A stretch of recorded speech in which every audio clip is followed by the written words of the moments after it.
I've worked the Appalachian Firewatch trail rotations for 8 years now. I know the bends of each ridge, the way the wind shifts through the hollows, the smell of damp pine after a storm. I know how silence settles like dust on old wood. Out here, you learn to trust your instincts in these mountains, and you learn that the silence sometimes hides things that never wanted to be found. That night, I was assigned a solo patrol up near White Elk Ridge, about 6 miles past the main fire tower. The trail hugs the slope tight, winding through dense fir and black walnut. It was early October, the kind of night where the fog comes in low and thick, and the crickets seem to hush for no reason at all. I was halfway through my hike when I first heard it, a burst of static in my radio, followed by faint, clipped chatter. Not unusual at first. We get bleed over from truckers sometimes, or hunters messing with cheap walkie-talkies. But this was different. The voice was distant, crackled like it was pushing through 100 miles of interference. No call sign, just soft, drawn-out syllables. And my name. David, come in. I froze in the trail, boots sinking slightly into the soft mud. I pressed my own radio. Copy? This is Whitmore. Identify yourself. Silence. Then, a low click, like someone letting go of a mic key. I stood there for a long time. The fog curled around my ankles. Behind me, the trail was gone, swallowed by the dark. Up ahead, maybe 200 yards, I could just make out the shape of a rotting structure through the trees. An old ranger hut. I'd passed it before during the daytime, built in the 60s. Hadn't been used in decades. Collapsing roof, no power, no comms, mostly ignored now. But the radio, the voice. I stepped off trail and moved toward it. The closer I got, the quieter everything seemed. No bugs, no wind, just the crunch of my boots on wet needles. My flashlight beam cut through the mist, revealing the hut's warped siding and sagging porch. The door stood slightly open. Inside, it smelled like mildew and ash. Rain had rotted half the roof, and moss spread along the walls like old scars. The place was gutted. Empty shelves, broken cot. No sign anyone had been in here in years, except the radios. 2 old field units sat on the desk. Dust-caked, cracked, open, wires ripped out. One had a bird's nest inside it. Another was completely unplugged, no power source at all. But just as I stepped closer, my handheld crackled again. David, listen. Don't.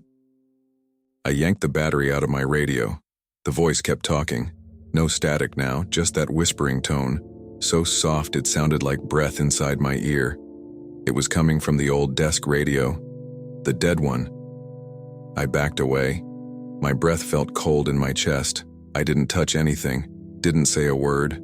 I just walked out of there and back to the trail, fast but quiet, heart hammering harder with each step. No voice followed, no footsteps behind me, but I kept hearing the click of a mic key every few minutes, just enough to let me know it was still there, still listening. I didn't file a report. I know how it sounds. Radios don't work without power. They don't speak your name on dead frequencies, and they sure as hell don't keep whispering after you pull the battery. But I couldn't shake it. Over the next few days, I stayed near the main tower, logged fake trail checks, told the supervisor I was nursing a twisted knee. I just didn't want to be alone that deep again, not yet. Then, 4 nights later, I caught dispatch scanning frequencies again. Middle of the night. No traffic expected. I asked what they were doing. They said they were trying to track an intermittent signal. Something was bouncing off the repeater, up near White Elk, faint but persistent. One of the techs said it sounded like someone breathing. I pretended to laugh. My hands were sweating. The next day, I went back to the hut. Not because I wanted to, because I couldn't not go. This time, I brought a camera. I planned to take photos, maybe video, prove to myself there was nothing there, that my brain had just been fried from too many long shifts and too little sleep. The trail was the same, fog heavier this time, pooling low like smoke. The hut was still half sunk into the slope, surrounded by pine. Same sagging door, but something had changed. Inside, the radios were gone. Not just moved, gone. The table had been cleared. No bird's nest, no dust ring, no marks where they'd sat. Like they'd never been there at all. But in the far corner, something else had been left. A ranger's logbook. I picked it up. The cover was stiff, water damaged, flaking apart. Most of the pages were too rotted to read, but in the middle of the book, one page had been kept clean, protected between plastic sleeves. It was a patrol log, dated October 11th, 1973. The name listed at the top stopped me cold. Ranger. David Whitmore, same name, same first and last. That can't be common. I stared at it, hands trembling. The log said, 11:42 p.m., hearing chatter again. Faint. Sounds like they're saying my name now, trying to trace it back to the hut. That was the last entry. No further records. No archived resignation. No transfer. Just vanished. I left the book there. I don't know why. Maybe it felt wrong to take it. Maybe I didn't want to prove anything anymore. It's been 3 years since then. I still patrol. Still hike that same ridge. Sometimes I hear static, always faint, always late at night. It never answers anymore, never says my name. But sometimes, I wonder, did I find someone else's journal or did someone decades ago find mine? They called it a simple search and rescue, but I knew better. The guy had been missing for 3 days already. Alone, no signal. Last seen heading into Black Hollow Gorge. The locals don't hike that side much. Steep drop-offs, washed-out trails, and thick rhododendron make it easy to get turned around. Even wildlife seems scarce down there. Most rangers avoid it unless they're ordered in. I'm Mark Ellison. I've been a ranger in the southern Appalachians for going on 12 years now. I know every trail, every shelter, and every turn of weather this part of the mountains throws at you. But Black Hollow? That place has always felt wrong. The air gets heavy the lower you drop. Damp, thick like wet wool. There's no real path past the old forestry line. Just deer trails and runoff creeks, and the kind of silence that presses in like water pressure. No wind, no birds. Just your own boots and breath. The missing hiker was named Neil Harper, mid-30s, backpacker, solo. A note left in the trailhead register said he was camping down near Elk Skull Creek, the lowest point before the gorge narrows, into the boulder chutes. I went in before first light, hoping to get ahead of the rain they were calling for. It was already misting when I reached the lower valley. My boots slid on wet leaves and the trees looked slick with moss. Every branch seemed to drip. It took me 6 hours to get down to where the creek split into 3 fingers. That's where I found his gear.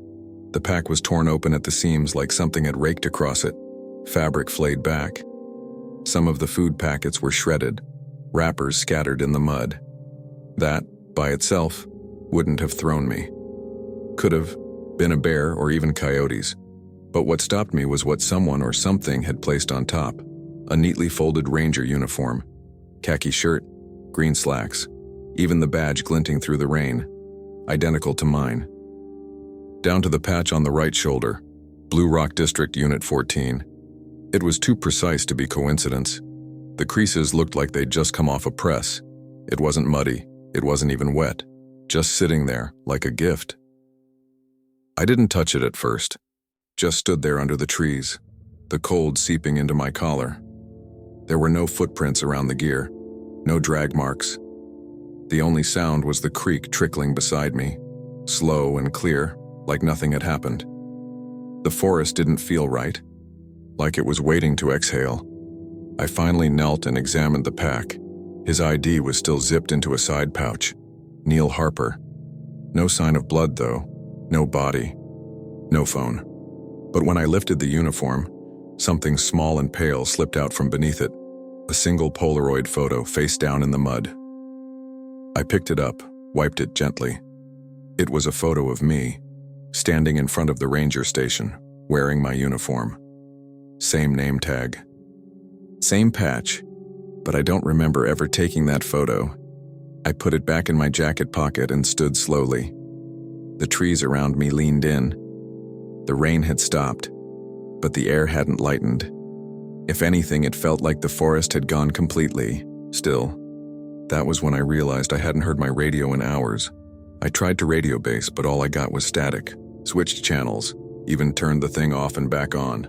Nothing. No hiss, no feedback. Just dead silence. I should have started heading back right then. Should have marked the coordinates and climbed out. But something kept me rooted. That uniform. That photo. I needed to understand why it was there, who had placed it, and how they had a picture of me I don't remember being taken.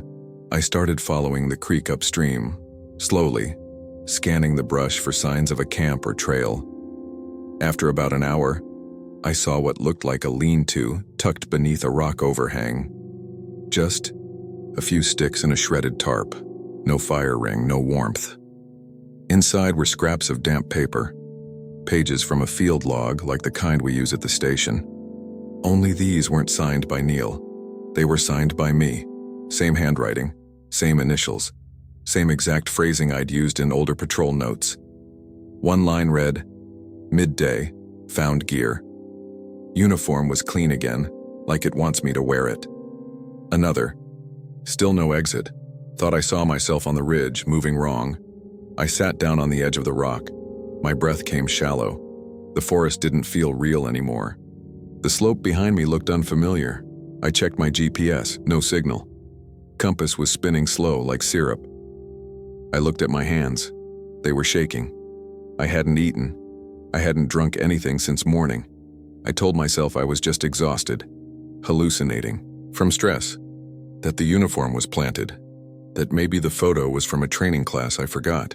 Maybe Neil was screwing with me. A prank. A coincidence. But then I found the second photo, stuffed into the side of a tree, pressed into the bark like someone had wedged it there deliberately. Another picture of me. But in this one, I was kneeling, beside the creek, holding the torn-up pack, same uniform, same patch, same scene I had just lived through, taken from the woods like someone was watching. I don't remember being photographed. I don't remember kneeling like that. I don't remember how I got back to the trailhead. The next memory I have is sitting, in my truck, still soaked, engine running, the sun just starting to set. The uniform, the one I found, is gone. So is the photo. I checked every pocket, but the feeling hasn't left. It's like there's still something out there that knows my name, knows my routines. That doesn't just mimic me. It replaces things, moments, memories, paperwork. I filed a vague incident report. I said I found signs of predation, no confirmed body, and that I recovered Harper's ID. I didn't mention the uniform, or the photo, or the log pages signed in my hand.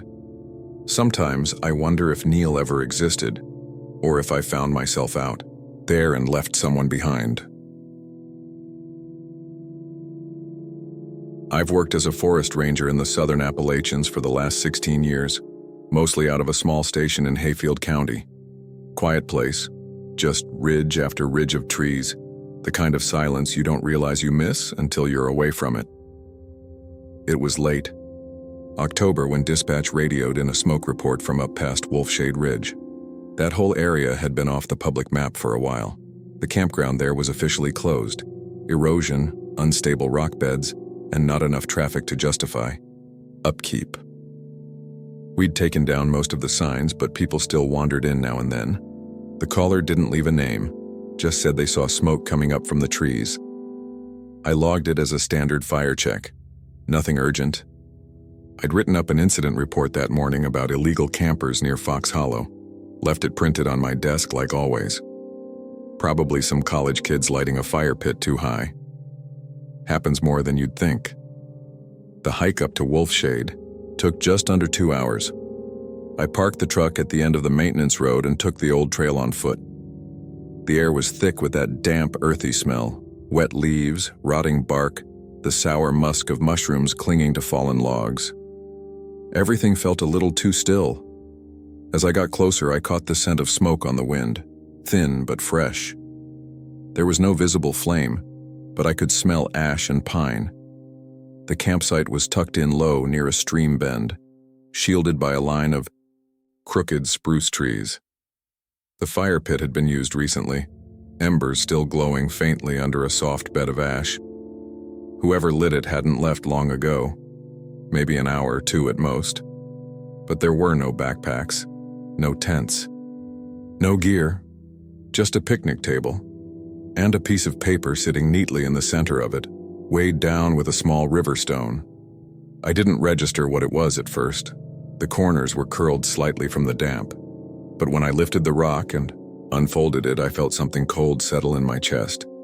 It was my own report, the one I'd written that morning, same wording, same format, except someone had circled the time and date in thick red ink. Not once, but over and over, until the paper had torn beneath it. The rest of the table was bare, no food wrappers, no matches. Just that single sheet and the last warmth of the fire. I stood there unmoving for I don't know how long. Long enough that the wind started to pick up and the trees behind me creaked like old floorboards. Something about the scene felt wrong. Not just eerie, but intentional. Staged. There were no boot prints, no tire tracks, nothing but my own trail leading in. I radioed base but got only static. I walked a few yards away and tried again. Still, nothing. Not even background hum. It was just me, the ash, and the paper someone had taken the time to find, print, and mark. I folded it back up and slipped it into my coat pocket. I didn't know why exactly. Maybe I thought it'd be proof. Maybe I just didn't want to leave it behind. But even as I walked away, I couldn't shake the feeling that I was being watched, not stalked, not hunted, just known. I didn't sleep that night. Every time I closed my eyes, I saw that red circle again. Not just ink. It felt like a warning, like whoever left it was telling me, I was here before you. I knew you'd come. I called dispatch the next morning and asked who'd been on shift when the smoke call came in. The guy said he didn't remember anyone calling. Said the logbook was blank between 3:00 a.m. and 6:00 a.m. Told me maybe I misheard it or picked up bleed from a weather station, but I'd written it down. I'd taken the call. I know what I heard. Back at the station, I checked my desk. My original report was still there, unmarked, uncircled, but the one in my coat pocket, the one I found at the site, was still torn, ink bleeding slightly at the edges from moisture. Same signature, same typo in the third line. It was mine. I asked around quietly if anyone had been using the old printer in the basement, the one with the faded ribbon and misaligned margins, the kind I use for incident logs. Nobody had touched it in weeks. I went back up to Wolfshade Ridge 2 days later. The weather had turned. Cold mist clung to the treetops and the wind had a bite to it. I found the site again. Fire pit cold, still no footprints. But something was different this time. There were pages, dozens of them, strewn across the grass, weighted with pebbles tucked under moss. Every single one was a copy of a report I had written over the last year. Small ones, big ones, stuff I'd long forgotten, rescues, lost hikers, even a report I never filed about a dog found limping near a service road. Each page was marked, some circled, some underlined, some with single words written in the margins like, "Why? You miss this. Closer than you think." I stood there, paper fluttering against my boots, the fog thickening around me like it was closing in. That was the moment I realized this wasn't just about the smoke. It was about me. Someone had been reading every word I'd ever written. Someone who wanted me to know they were watching, not just out in the woods, but inside the small, mundane rhythms of my life. Inside the paperwork, the routine.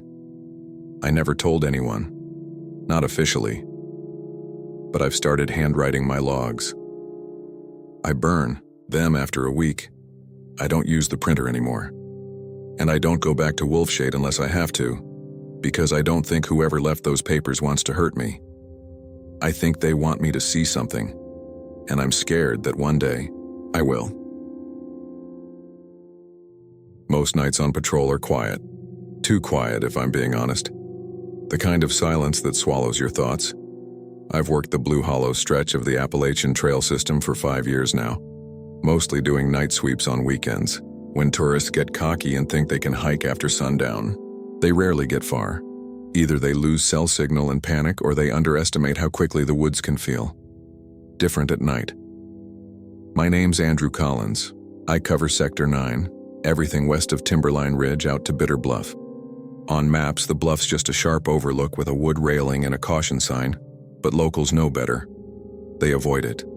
Call it Cut Jaw. Old nickname. No one remembers where it came from, but the trail near there is always washed out, always darker somehow, even on full moon nights. Last week around 11:40 p.m., I was wrapping up my loop when I noticed a light moving near the overlook. I was about a quarter mile up trail when I saw it. A flashlight beam, low and slow, like someone scanning the edge.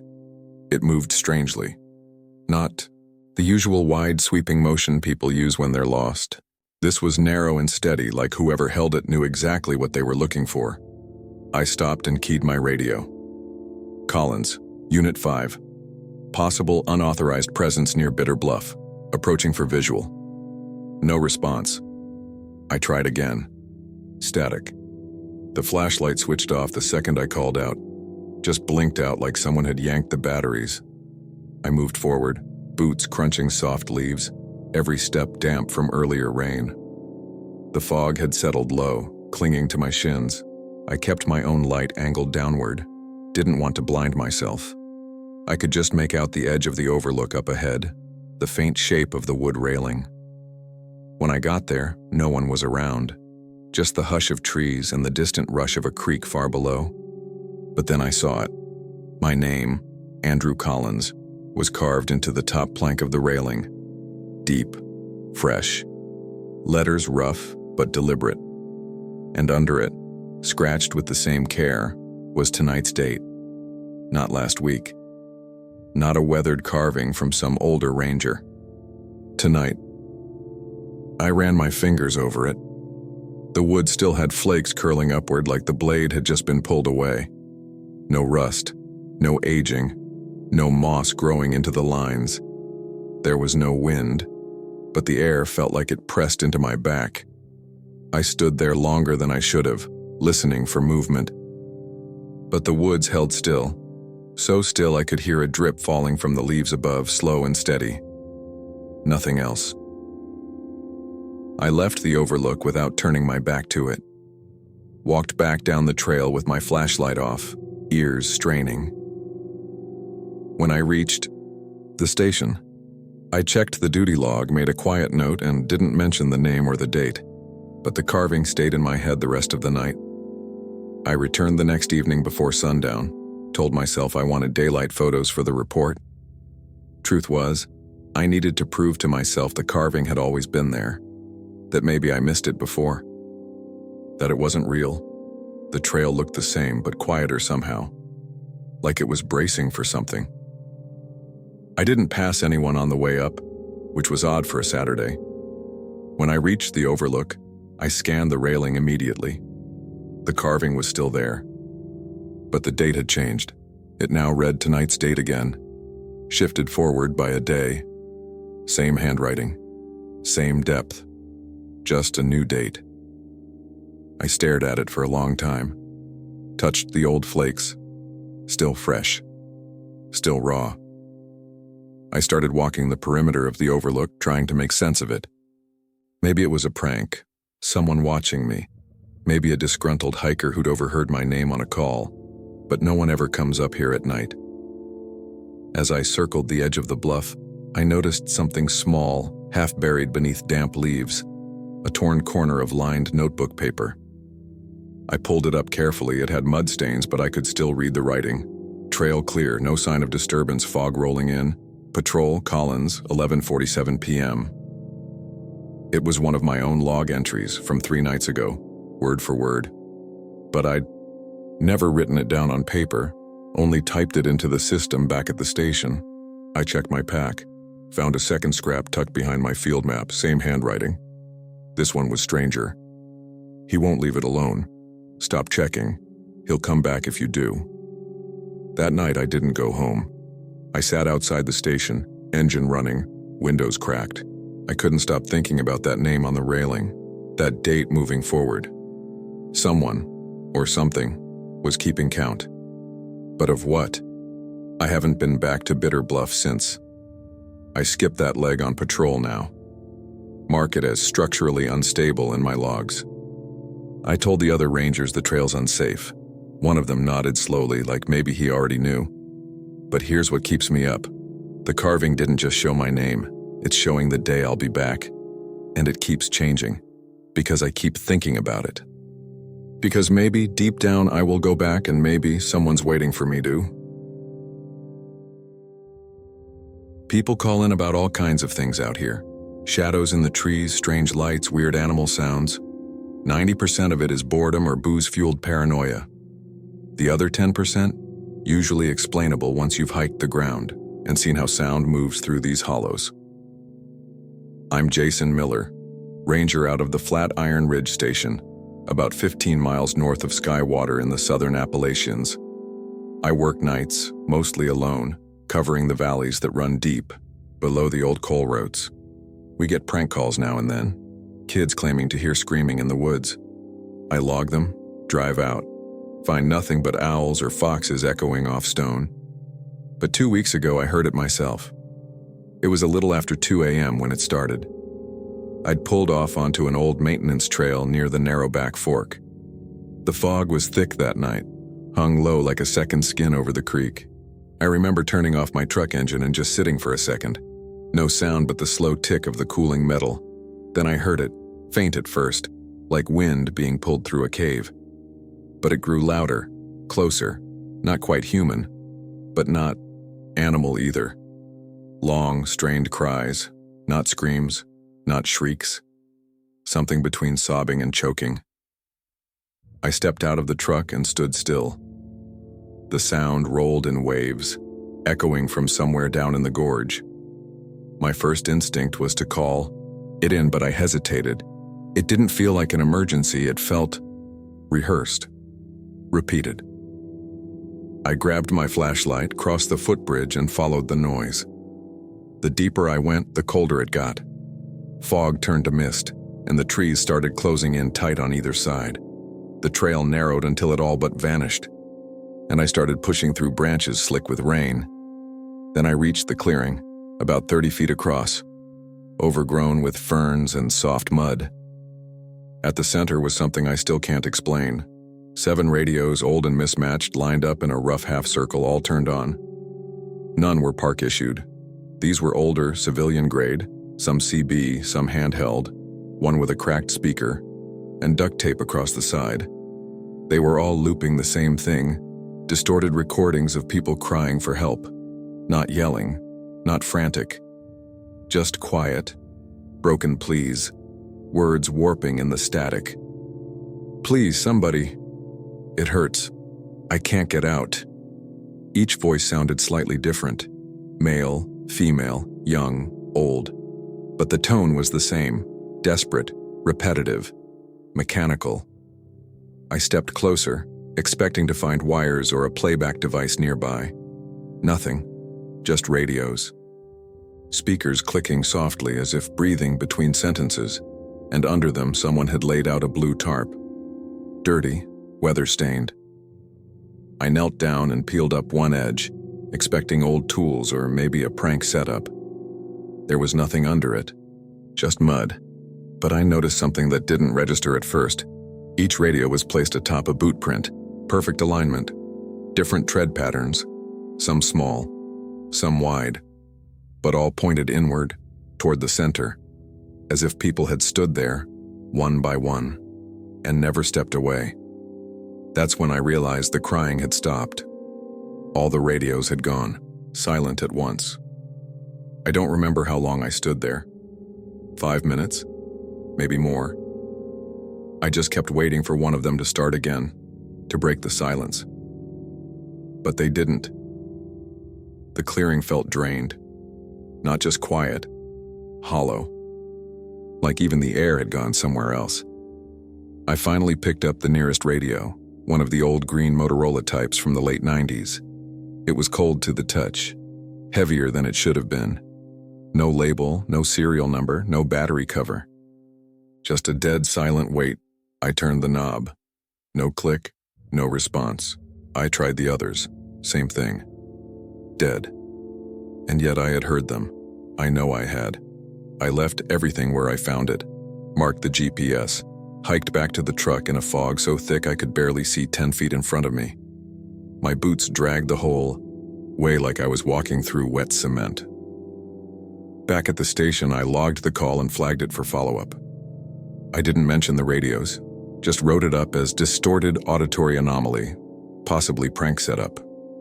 I didn't want to explain something I didn't understand. The next morning, I went back with 2 other rangers. We reached the same spot, but the clearing wasn't there anymore. The trail ended in bramble and downed trees. No fern bed, no muddy circle, just uneven ground and thick brush like nothing had passed through it in years.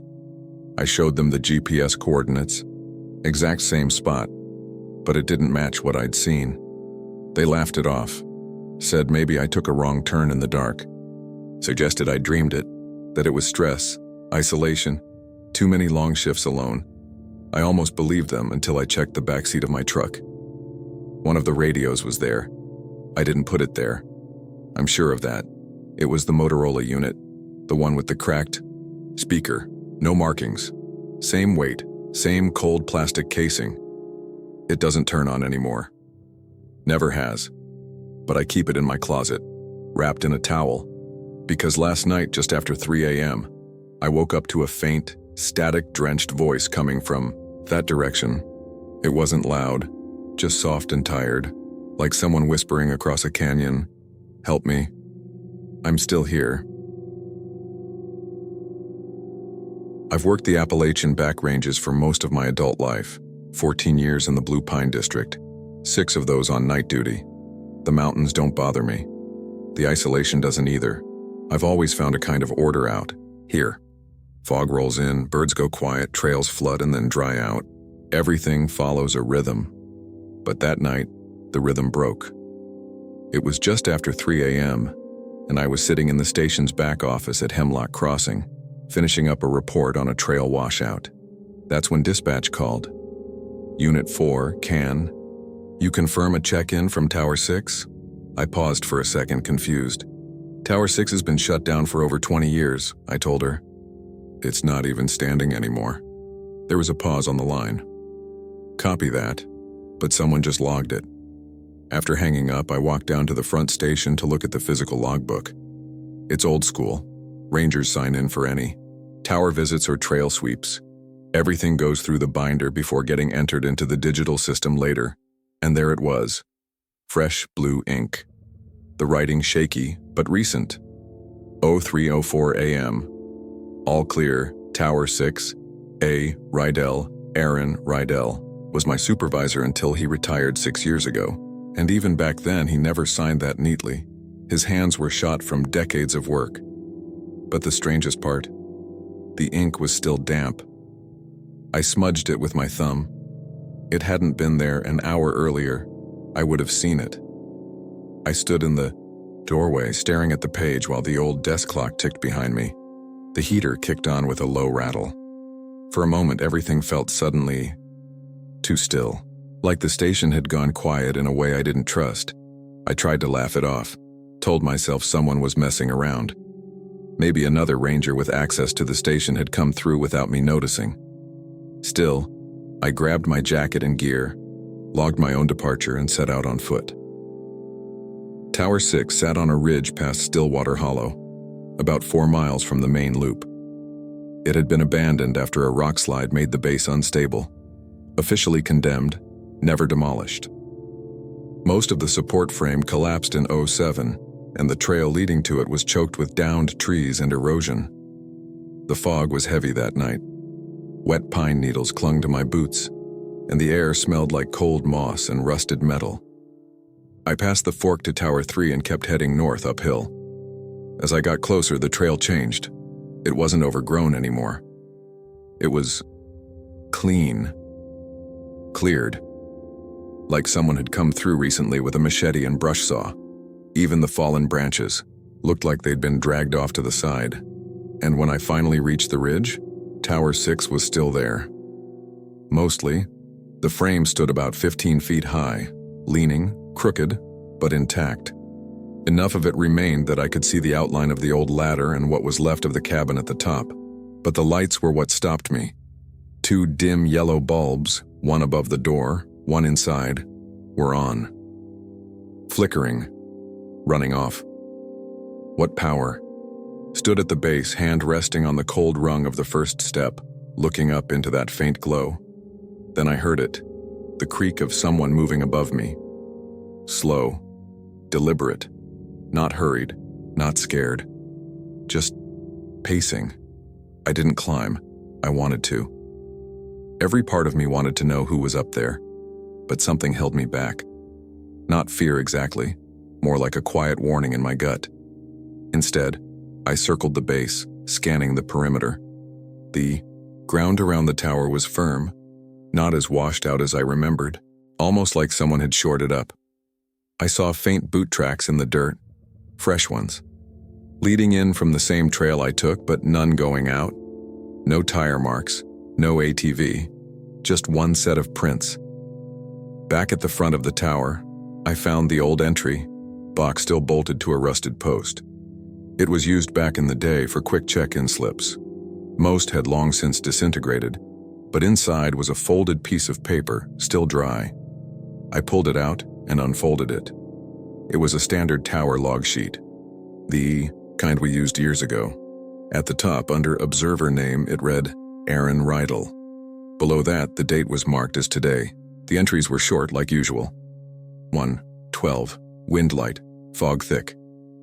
So 1:48, screaming from Stillwater Hollow, no visual. 02:35, radio silent, no reply from base. 03:04, all clear. My breath fogged against the paper. It was real. Ink pressed deep, consistent. I folded it and put it in my pocket. Then I noticed the second set of tracks, smaller, barefoot, pressed lightly in the mud off to the side of the tower. Just a few steps, then gone. Like someone had been standing there watching. I left without climbing. Didn't check the top. I couldn't explain it and I didn't want to. Back at the station, I checked the personnel files. Aaron Rydell had died in North Carolina 2 years ago. Stroke. I went to his service, saw the closed casket. His tower keys were buried with him. His request, apparently. But the next morning, when I unlocked the station for shift change, the logbook was open again. A second fresh entry. Same handwriting. 4:21 a.m. Fog lifting, screaming stopped. Will hold position. Same name, same tower. I shut the book. Didn't report it. I've worked the mountains long enough to know when to stop asking questions. Some things aren't meant to be dug up. Some places want to be left alone. But I haven't driven past the ridge since. And every time I file a new report, I half expect another signature to appear beneath mine, neatly written in blue ink, still damp to the touch. I've been with the Appalachian Park Service just over 9 years. Long enough to know most of the tricks people pull when they're cold, spooked, or high. You spend your nights walking muddy switchbacks in silence, and you start separating. Real danger from backwoods panic. My name's Chris Dalton. I run overnight patrols out of the Finch's Gap station covering 20 miles of ridge and hollow. We don't get much foot traffic once the sun goes down. Just a few die-hard campers or lost hikers pushing their luck. That night started like any other. Cool wind coming down from Boone's Crest, leaves soggy underfoot, and clouds low enough to skim the treetops. I'd just finished logging my third checkpoint when the radio buzzed. It was dispatch. Chris, we got a call from a group camped off Yates Fork. They said a ranger's been watching them from the trees. I frowned. I'm the only one on duty tonight. You sure they didn't mean a hiker? They were clear, uniform, flashlight, boots, just standing there watching, never said a word. I sighed and turned south toward the fork. The trail was rough from last week's rain, deep tracks hardened in the mud, and the underbrush had grown in fast. Fog was starting to roll down into the valleys. softening the edges of my beam. I reached the campsite just after 2 a.m. 5 campers, all mid-20s, looked spooked and embarrassed in equal measure. One guy, tall, nervous, stepped forward and said the figure had been there most of the night. Said every time they shined a light toward it, it vanished. He was just standing, the guy said. Right past the trees, didn't move. Same hat, same vest, looked just like you. I scanned the perimeter with my flashlight. Nothing but fog and pine and the soft hiss of crickets. Still, I walked the full edge of the tree line, slow, careful. That's when I saw the first boot print, clear as day. Deep heel, wide toe. Regulation, tread. My exact boots. I wear size 11.5 with a notch in the heel from a split rock last fall. This print had it. So did the next one, and the one after that. They circled the entire site. No prints leading out. No prints leading in. Just a full, perfect ring like someone had paced the edge of the trees all night. Watching. I didn't say anything to the group. Just nodded, told them they were safe and hiked out without looking back. Back at the station, I checked the gear. Locker. No one had taken a uniform out. Radio logs were empty. All keys accounted for. Only one ranger on duty that night. Me, I didn't sleep after shift. Just sat in my truck outside the station as the sun came up, turning the fog gold across the ridgeline. I kept thinking about the tread pattern, the exact heel chip. It wasn't just similar, it was mine. Every detail. At noon, I hiked back out to Yates Fork alone. I followed the same trail, watched the light shift through the trees. The campsite was empty. No trace of the campers. Fire pit still warm. The earth had dried slightly, but the boot prints were still there, still fresh. I followed them. About 40 yards past the tree line, the prints diverged.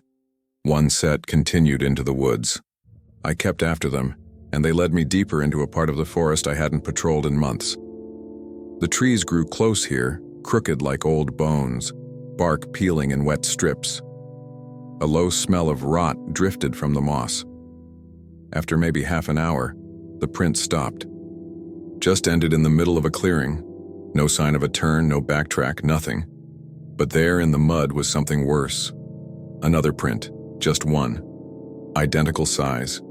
Same tread. Same heel chip. Facing mine. Pointed directly at me. I backed away slowly, scanning the ground, the trees, even the canopy. No birds, no bugs. Just the dull sound of wind moving through wet leaves and the distant groan of something large. Maybe a tree settling, or something else. I radioed it in, gave my position, got static, tried again, nothing. I turned back. This time I cut my own trail out, marked each tree I passed. I didn't want to follow the same path back. I wanted to leave it all behind. That night, when I returned to the station, I found something on my desk that hadn't been there before. A field log. Mine. One of the cheap, spiral-bound notebooks we keep in our vests. Mud-stained.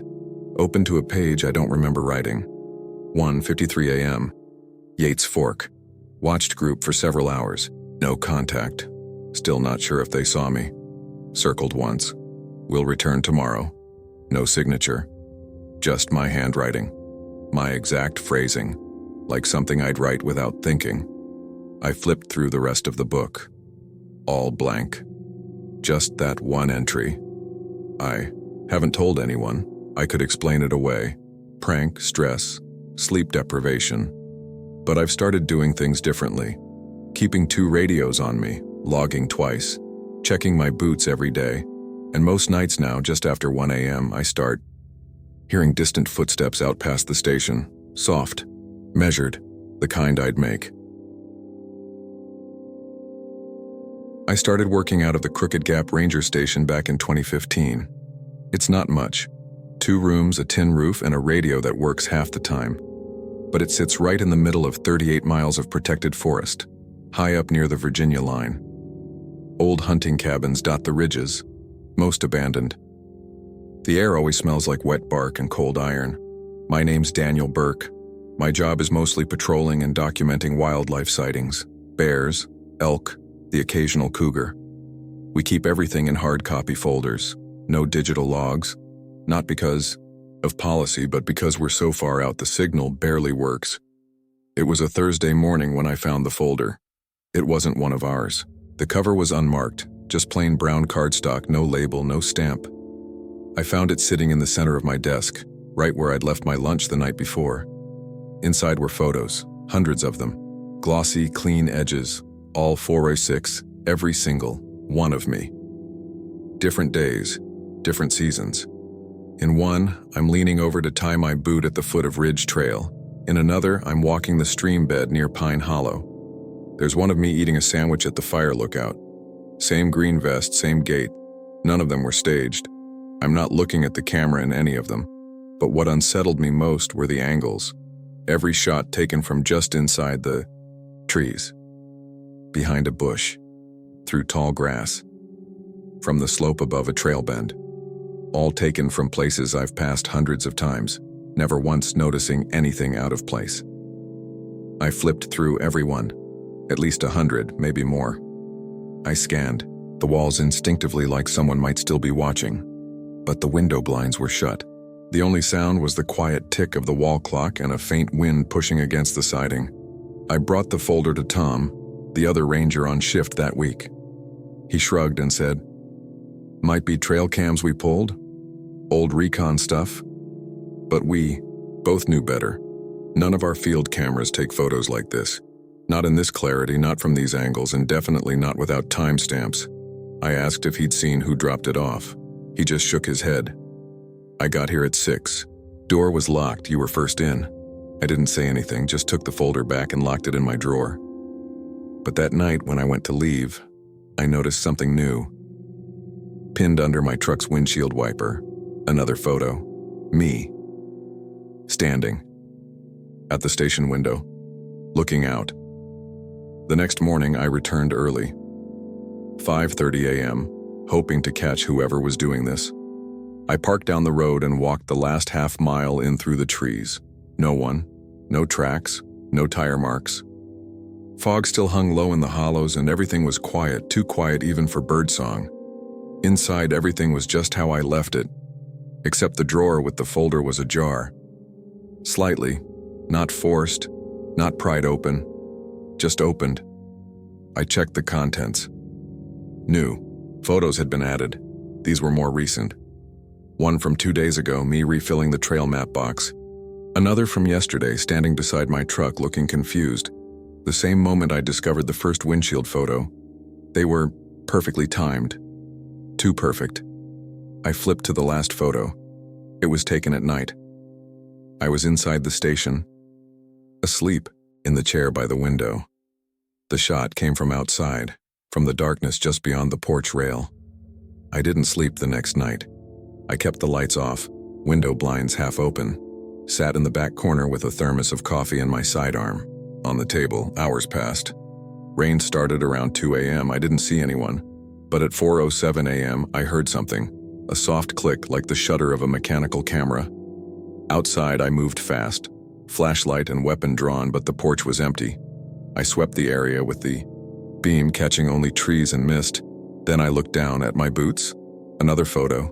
Fresh, crisp me, standing at the desk, holding the photo I had just found.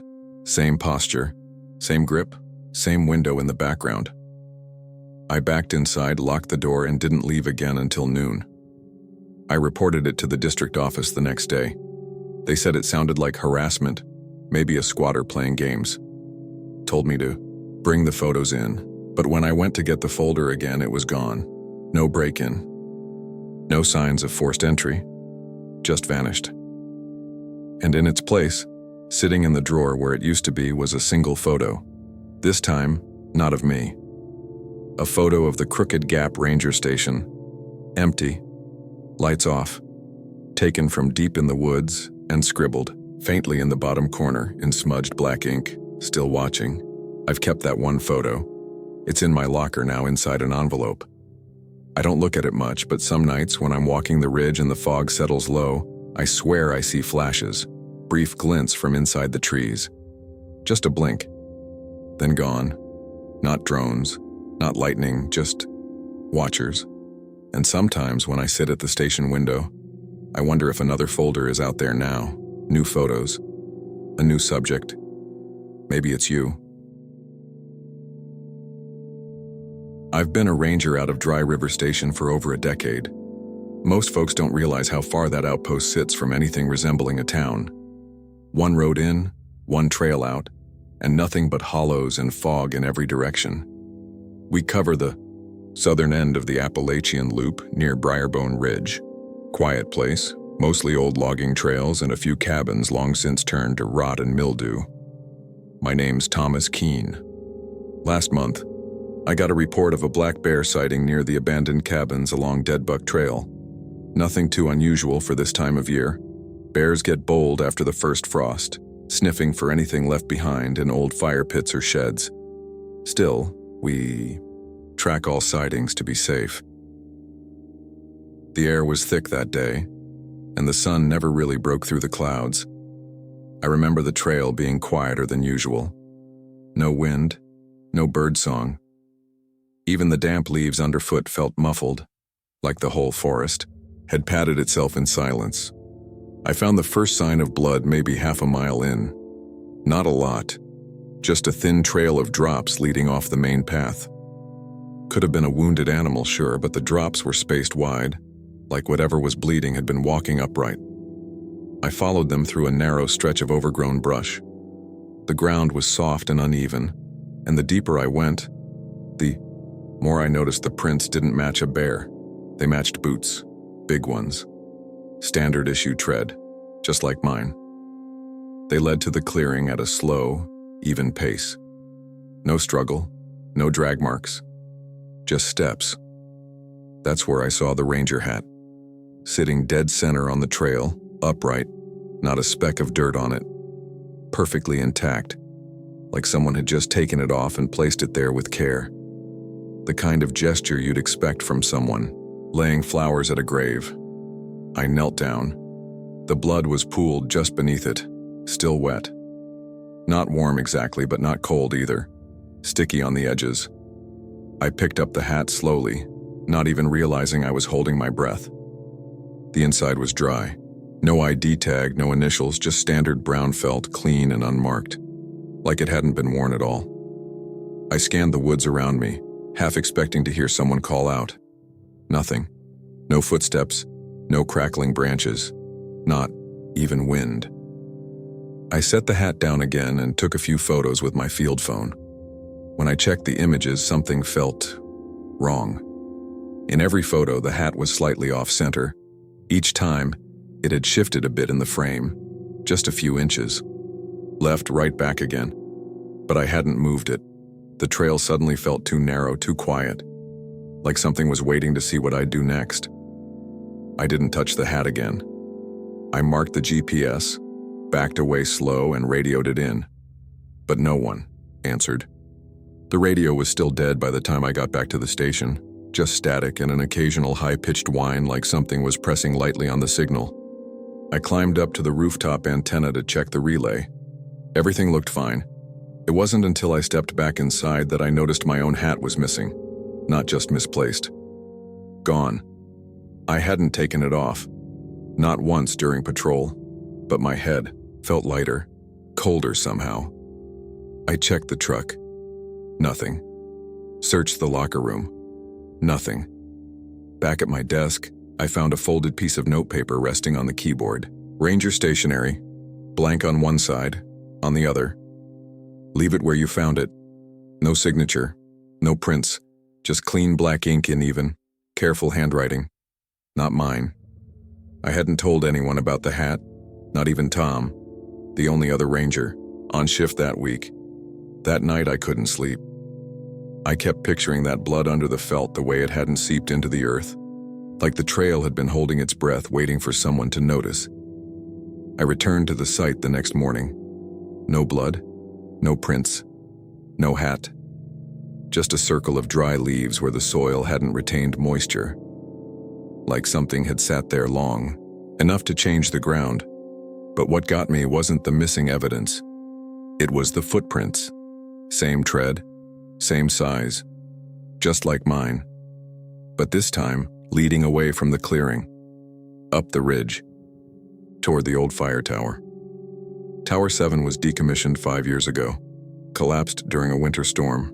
No one goes near it now, but I followed.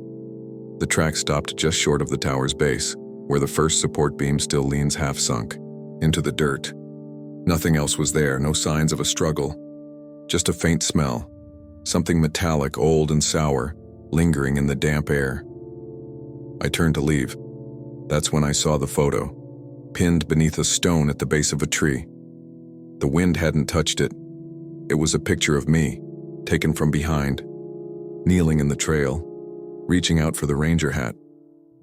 I stared at it for a long time. The timestamp showed it was taken the day before. The angle was from deep in the woods, but I hadn't seen anyone, haven't since. Still, sometimes when I'm hiking alone, I get the feeling there's someone just off the path, watching, waiting, not close enough to see, just near and every. So often in the morning, I find my hat resting on the desk, perfectly clean, upright, right where I didn't leave it. They tell you not to stay late, not because of bears or storms or even the isolation, just a quiet suggestion passed around between senior rangers.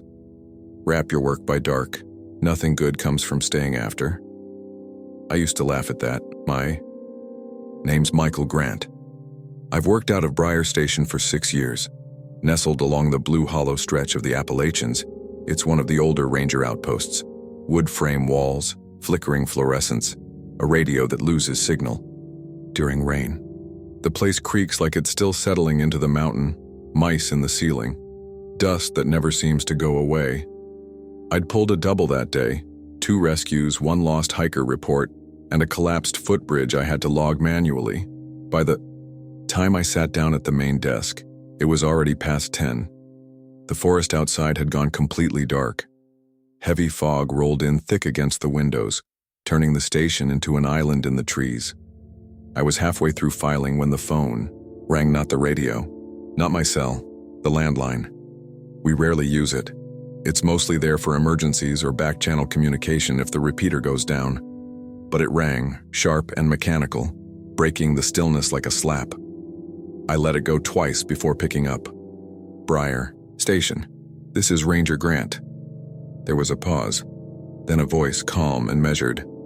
I'm reporting a dead ranger, East Trail, about a quarter mile down from the overlook. I straightened in my chair, reaching for my notepad. Copy that.